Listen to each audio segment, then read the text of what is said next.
ज्याला जायचं आहे त्यानं खुशाल जावं, त्यांचं भलं व्हावं असंच मी म्हणेन, असं वक्तव्य उद्धव ठाकरेंनी मातोश्रीवर रविवारी झालेल्या खासदारांच्या बैठकीत केल्याची माहिती समोर आली आहे।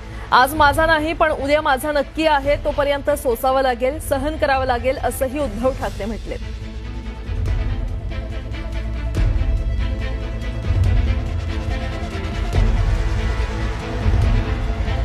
उद्धव ठाकरे नेमकं काय म्हटलेत आपण ग्राफिक्सच्या माध्यमातून पाहूया। आज माझा नाही पण उद्या माझा नक्की आहे, तोपर्यंत सोसावं लागेल, सहन करावं लागेल। जे बाळासाहेबांची शिवसेना सोडून गेले आहेत त्यांना पश्चाताप होईल, पण त्यावेळी वेळ गेलेली असेल। पक्षात 4 वर्षांपूर्वी मोठी फूट पडली, 40 आमदार फुटले। मी राज्याचा मुख्यमंत्री होतो, सर्वांना कळते समजते, ते मला माहित नव्हतं का? मला त्याची कुणकुण होती पण मी कुणालाच बोललो नाही,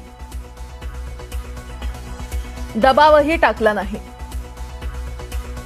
त्यांच्या घोटाळ्याच्या फाईल तयार केल्या नाहीत। ज्यांना जायचंय त्यांना जोर जबरदस्तीनं हात धरून थांबवण्यात काय अर्थ? ज्याला जायचं आहे त्यानं खुशाल जावं, त्याचं भलं व्हावं असंच मी म्हणेन, असं उद्धव ठाकरेंनी या बैठकीत म्हटलं।